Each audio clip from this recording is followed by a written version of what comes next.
नमस्कार दोस्तों, मैं हूं आलोक। स्वागत है आप सभी का आप सभी के अपने ही यूट्यूब चैनल आलोक्स ब्लॉग पर। आज की ये जो मेरी वीडियो है इसके अंदर लोगों को मेरे पास ये यहाँ पर ये 5 पॉट के अंदर, एक पॉट इधर रखा हुआ, 2 पॉट इधर रखे हुए हैं। मैंने अपनी गुलदावदी जो है वो इम्पोर्टेड वैरायटी जो मैं लेकर आया था वो मैंने लगाई हुई है। बाकी मेरी गुलदावदी यहाँ पर लगी हुई हैं। ये पुराने हैं, सारे हैं। मैंने इस बार भी मुझे कटिंग लगाने का मौका नहीं मिला। गर्मी इतनी ज़्यादा तेज़ थी कि उसमें कटिंग की सक्सेस होने के का रेशियो ही बहुत कम हो जाता। तो है क्या कि अभी ये जो टाइम है, अभी सितंबर का मंथ लगेगा। सितंबर, अक्टूबर, नवंबर और दिसंबर में ये फ्लावरिंग पर आता है। 3 मंथ में थोड़ा बहुत तो ग्रोथ इनकी कटिंग्स कर ही लेंगी। मैंने अभी हाल में एक कटिंग ये देखिए लगाई है और बहुत है, मतलब ये मरीली सी ब्रांच टूट कर निकल गई थी और मैंने इसको लगा दिया तो ये अब ग्रो कर गई है। साथ में एक अपमार्क का पौधा लगा हुआ है। अपमार्क एक औषधीय पौधा है, इस वजह से एज अ वीड ग्रो हो गया था, लेकिन मैंने निकाल कर नहीं फेंका। ये देखिए स्लग स्नेल का अटैक मेरे गार्डन के अंदर ऐसा है कुछ। ये देखिए,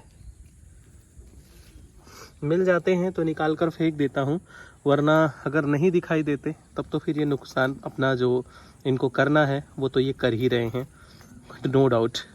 तो आज मैंने कुछ कटिंग्स निकाली हुई हैं और इन सब में मुझे कंफर्म नहीं है कि इसमें कौन सा कलर आएगा। टोटल मेरे पास मैंने 3-4 पौधे खरीदे थे इस बार, तो 1-2 पॉट मेरे ख़राब भी हो गए, तो 2 ही वैरायटी मेरे पास बची हुई है। शायद उसमें से एक ये है और दूसरा एक ही गमले से मैंने निकाल कर 2 गमलों के अंदर लगाकर ये 2 पौधे यहाँ पर बचाए हुए हैं।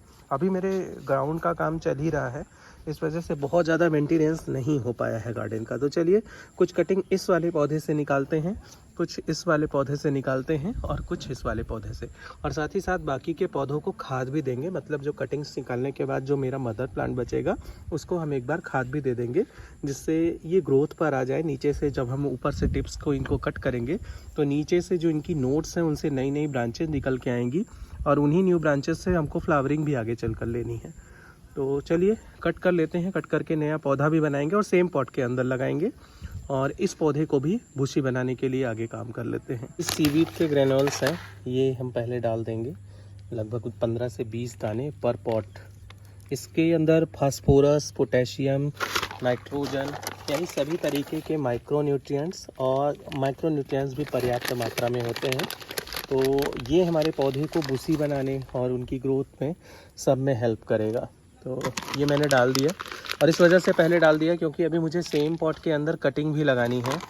तो अगर मैं पहले से नहीं इसको मिला दूंगा तो फिर कटिंग लगाते समय ऊपर से डालना बहुत ही दिक्कत वाला काम होगा। ये हमने डाल दिया और डालने के बाद अब हल्के हल्के हाथ से जो है ये मिट्टी की गुड़ाई करके इसको इसके अंदर मिला देते हैं। यही प्लांट जो अभी आपको बिल्कुल मरीले से दिखाई दे रहे हैं, मैं रिजल्ट शेयर करूंगा आप लोगों के साथ कुछ दिनों के बाद, इन कटिंग्स का भी और साथ ही साथ इन प्लांट्स पर जो मैंने काम किया है। जैसे कि देखिए, आप लोगों को मैं दिखा देता हूं, ये देखिए नोड्स, ये नोड एरियाज हैं, हर नोड पर एक ब्रांच है। और अब मैं इस वाली कटिंग, इस वाले प्लांट को यहाँ से कट कर दूंगा, यहाँ ऊपर से ये मैंने कट कर दिया। अब ये नीचे से जितने भी ब्रांचेज हैं अब ये सब ग्रोथ करेंगी और ये मैं ब्रांच जो मैंने निकाली है इसको हम लगाने वाले हैं। और नीचे से कुछ पत्ते हटा लेते हैं जितना मुझे इसके अंदर डालना है। उसके बाद ये एलोवेरा जेल है, एलोवेरा की पत्ती को मैंने तोड़ लिया है और इसके जेल के बारे में मैंने बहुत बार आप लोग को बताया है। ये एक नेचुरल रूटिंग हार्मोन भी है और एक नेचुरल फंजीसाइड भी है। अब पॉट के अंदर एक जगह होल बनाएंगे और इस तरीके से ये हमारी कटिंग लग गई। सेम कंडीशन इस प्लांट के साथ भी है, इसको भी देख लीजिए। ये वाला प्लांट भी कितना लैगी हुआ है, नीचे से भी ब्रांचेज आई हैं, यहाँ से भी हर नोड एरियाज पर भी ब्रांचेज बनी हुई हैं। लगभग देखिए ये 3 नोड एरियाज हैं, इन पर ब्रांचेज बनी हुई हैं और अभी एक इसी नोड से ये कटिंग ये टूट भी गया है। तो इसको भी हम यहीं ऊपर से कट कर देते हैं। ये कट कर दिया और इसकी ये वाली जो ब्रांच है इसको भी अभी हम यहीं से कट करेंगे। तो ये टोटल 3 ब्रांचेज मैंने इसके अंदर से निकाल ली। अब ये पत्ते जो हैं एक्स्ट्रा लीव्स हटा लेते हैं, ये हट गई, ये एक्स्ट्रा लीव्स हट गई। अब सेम चीज़ यही करेंगे, ये एलोवेरा का जेल है, इसके अंदर हम अपनी कटिंग्स को डिप करेंगे और ये जो है होल बनाकर इसी पॉट के अंदर ये मैंने यहाँ लगा दिया। और 1-2 दिन अगर धूप नहीं होगी, क्योंकि इन प्लांट को मैं शेड में नहीं रख सकता, तो अगर 1-2 दिन धूप नहीं होगी तो मेरा काम आसान हो जाएगा, इन कटिंग्स के लगने की संभावनाएं ज़्यादा बढ़ जाएंगी। वैसे भी मैं लगभग 95% श्योरिटी देता हूँ कि ये सारी की सारी कटिंग्स मेरी लगनी ही लगनी है। तो ये वाली कटिंग भी लग गई। तो ये 2 पौधे जो है इन पर काम मेरा पूरा हुआ। और अब आई बारी इस वाले पौधे की। इसके भी जितने भी टिप्स हैं इन सबको हम लगभग 2-2, 2.5 इंच कट करेंगे, क्योंकि ऑलरेडी बुसी बना हुआ है। लेकिन है क्या कि ये तब तक बहुत ज़्यादा लैगी हो जाएगा जब तक ये फ्लावरिंग पर इसको आना होगा। तो इसमें से हम थोड़ी थोड़ी करके ब्रांचेस निकाल लेते हैं इस तरीके से, और इसको हम अलग पॉट के अंदर लगाएंगे। इसको तो मैं सिर्फ इस वजह से कट कर रहा हूँ क्योंकि ये थोड़ा लैगी सा हो गया है।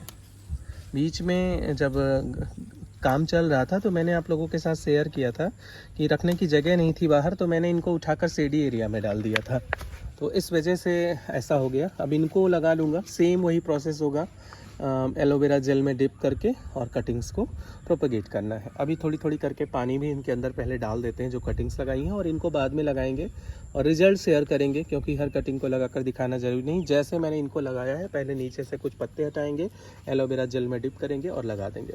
हाँ, तो ये अभी से आप इन पौधों के ऊपर काम भी शुरू कर दीजिए, गुलदाउदी के ऊपर, तो ये फ्लावरिंग तक आते आते काफ़ी बुसी बन जाएगा। एक एक करके मैं लगभग सारे पौधों पर काम कर रहा हूँ। यहाँ पर दिखा देता हूँ मैं आप लोग को।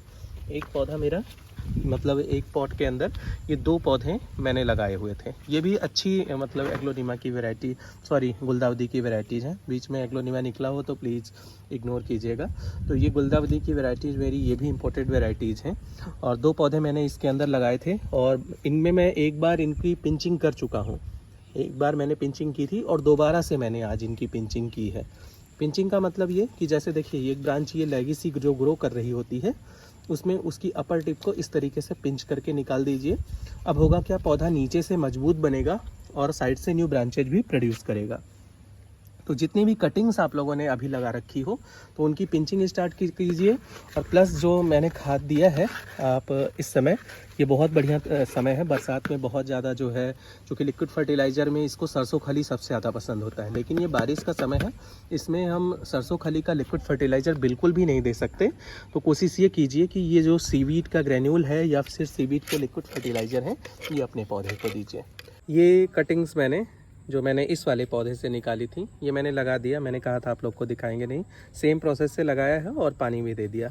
अभी मैंने इन पौधों को पानी नहीं दिया है क्योंकि इसमें ऑलरेडी बहुत नमी थी, तो बस हल्का हल्का करके दे देना है कि बस कटिंग की पकड़ बन जाए इन पे। तो 3 चीज़ें आप लोग ज़रूर कीजिए। अभी इंपोर्टेड वैरायटीज़ अगर आपके पास पुरानी बची हो तो उनकी कटिंग लगा लीजिए, दूसरा जो है पिंचिंग कर लीजिए, और तीसरा काम जो है इनको खाद दे दीजिए, और सीवीड के ग्रेन्यूल और सीवीड का लिक्विड, यही 2 चीज़ें ज़रूरी है। कैसी लगी आपको मेरी ये वीडियो, कमेंट सेक्शन में जाके बताइएगा। ऐसे ही किसी नई वीडियो, नए अपडेट के साथ मिलते हैं आप लोगों से किसी नई वीडियो में। तब तक के लिए bye bye and take care.